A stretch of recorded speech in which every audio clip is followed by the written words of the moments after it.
Romo, suster, bruder, frater, ibu, bapak, eyang kakung, eyang putri, teman-teman muda dan juga adik-adik yang terkasih, berkah dalem. Perkenalkan, saya Romo Emmanuel Grahalisanta PR. Mulai 1 Agustus 2020 yang lalu, saya menggantikan Romo Fransiskus Yunarvian Triputranto sebagai Ketua Komisi Kitab Suci KPKMAN Kedu. Senang rasanya bisa menyapa Romo, suster, bruder, frater, ibu bapak, eyang kakung, eyang putri, teman-teman muda dan juga adik-adik semua. Bagaimana kabarnya? Sehat? Semangat? Puji Tuhan. Pada bulan September mendatang, kita akan bersama-sama menjalani Bulan Kitab Suci Nasional. Bulan Kitab Suci Nasional menjadi kesempatan bagi kita untuk memperdalam dan memperteguh iman kita melalui permenungan dan pendalaman bacaan-bacaan Kitab Suci. Pada Bulan Kitab Suci Nasional 2020 ini, kita akan bersama-sama mendalami tema mewartakan kabar baik di tengah krisis iman dan identitas. Teks Kitab Suci yang menjadi inspirasi tema ini diambil dari surat pertama Rasul Yohanes bab 4 ayat 16. Kita telah mengenal dan telah percaya akan kasih Allah kepada kita. Sejak dibaptis, kita mendapatkan identitas sebagai pengikut Yesus dan anggota Gereja Katolik. Identitas itu mempengaruhi bagaimana kita berpikir, bersikap, dan bertindak. Identitas bagi orang Katolik itu tumbuh dan berkembang seiring dengan sakramen inisiasi, yaitu baptis, komuni pertama, dan penguatan atau krisma yang kita terima. Kita pun berjuang untuk menjalani kehidupan sesuai dengan identitas kekatolikan kita. Kita ingin agar kita dapat sehati, sepikir, dan sejiwa dengan Yesus Kristus, serta bangga menjadi orang Katolik. Namun tidak semua orang Katolik dapat menjalani proses ini dengan mudah. Tidak sedikit orang Katolik yang mengalami krisis iman dan krisis identitas. Ada orang yang sudah dibaptis, tetapi tidak memahami iman Katolik, sehingga orang itu tidak hidup secara Katolik atau justru meninggalkan gereja Katolik. Ada pula orang yang sudah dibaptis, tetapi tidak berani mengaku sebagai orang Katolik di depan orang lain. Ada juga orang yang sudah dibaptis, tetapi tidak lagi percaya kepada Tuhan. Di masa pandemi COVID-19 ini, bisa jadi kita juga sedang mengalami krisis. Tidak sedikit orang yang menjadi ragu dan mempertanyakan kebaikan Tuhan. Namun tidak sedikit pula yang tetap bersandar kepada Tuhan dan percaya kepadanya. Bisa jadi kita bukan orang yang mengalami krisis, tetapi kita tetap perlu belajar agar mampu menolong saudara-saudari kita yang sedang mengalami krisis. Kita dapat belajar dari tokoh-tokoh dalam kitab suci yang juga mengalami krisis. Mereka berjuang untuk bangkit dan kembali menjadi pribadi beriman yang tangguh dan penuh sukacita. Dalam katekese Bulan Kitab Suci Nasional 2020 ini, kita bisa belajar dari pengalaman, pergulatan, dan perjuangan orang-orang Yahudi di masa pembuangan dan belajar dari para rasul yang ditinggalkan oleh Yesus. Apa yang orang-orang Yahudi dan para rasul lakukan ketika menghadapi krisis? Kedua kelompok ini melakukan hal yang sama, yaitu menegaskan kembali identitas mereka. Bagaimana mereka dapat memahami identitas mereka? Dari hubungan mereka dengan Allah.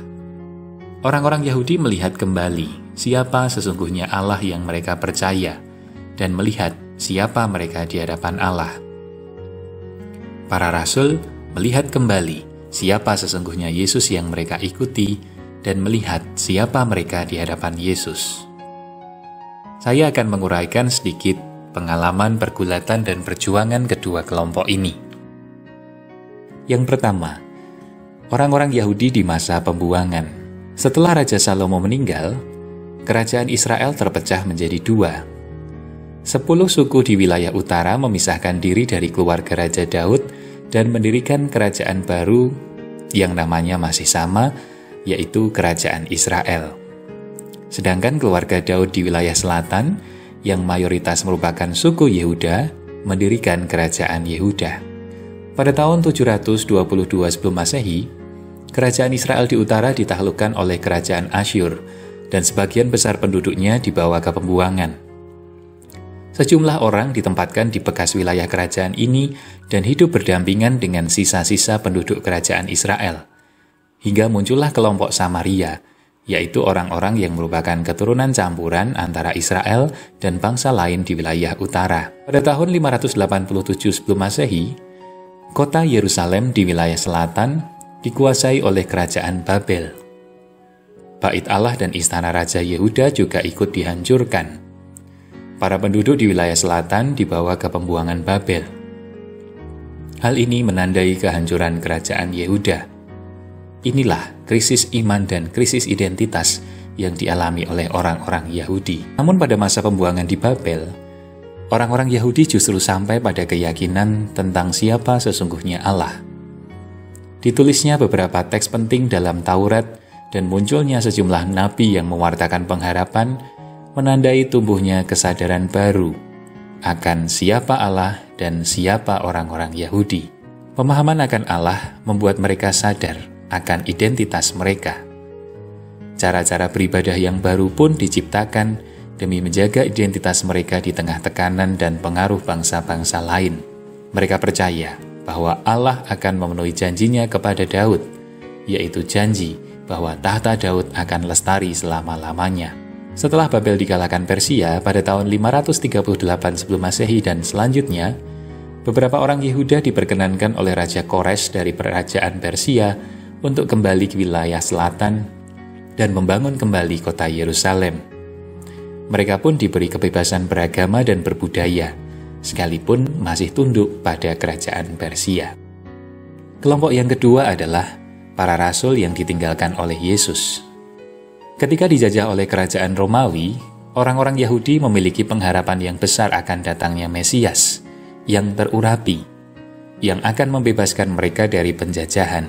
Awalnya Yesus diyakini dan diharapkan menjadi pemimpin yang akan mengalahkan kerajaan Romawi dan mendirikan kembali kerajaan Israel. Para rasul Yesus pun memiliki pandangan seperti itu.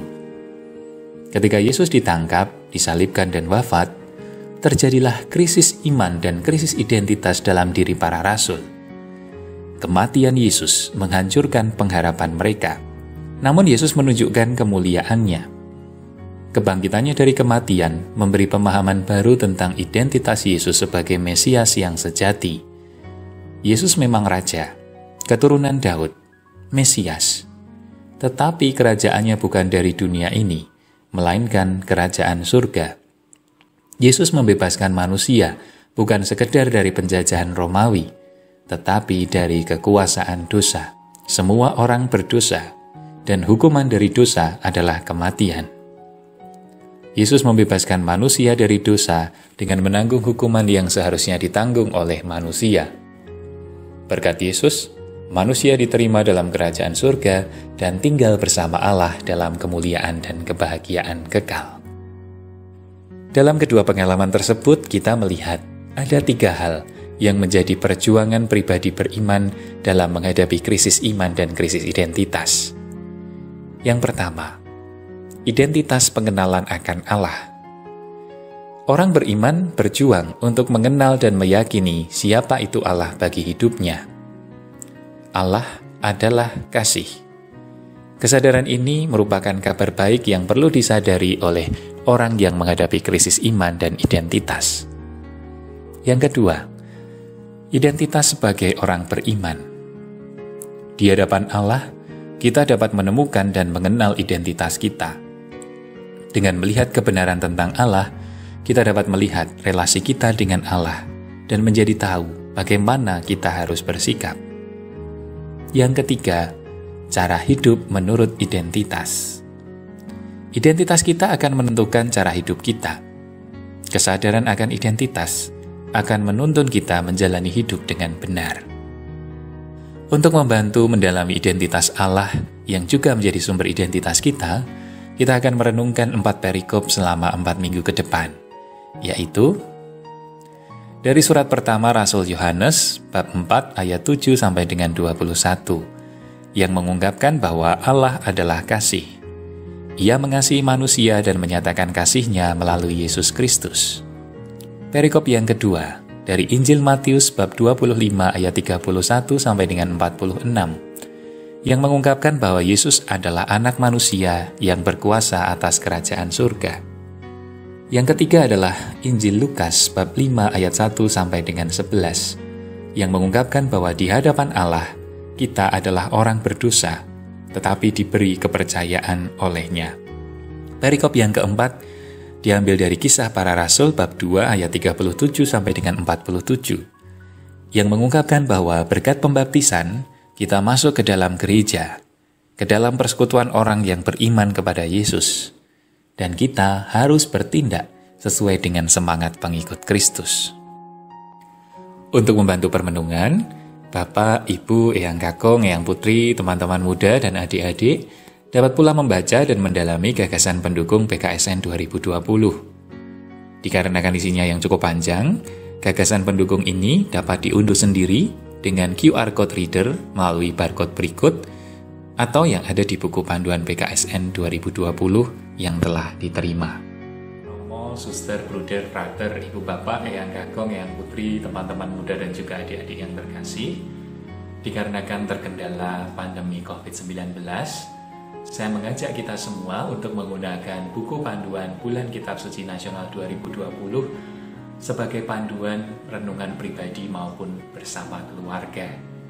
Seandainya memungkinkan untuk mengadakan pertemuan bersama, dipersilahkan, tentu dengan tetap melaksanakan atau mematuhi protokol kesehatan dan atas izin pastor paroki. Jika tidak memungkinkan untuk mengadakan pertemuan bersama, pendalaman Bulan Kitab Suci Nasional dapat dilakukan dengan menggunakan sarana komunikasi yang ada, WhatsApp Group, Zoom Meeting, Google Meet, SMS, ataupun juga aplikasi yang lain, sesuai dengan kreativitas kita semua. Selamat mendengarkan dan merenungkan sabda Tuhan.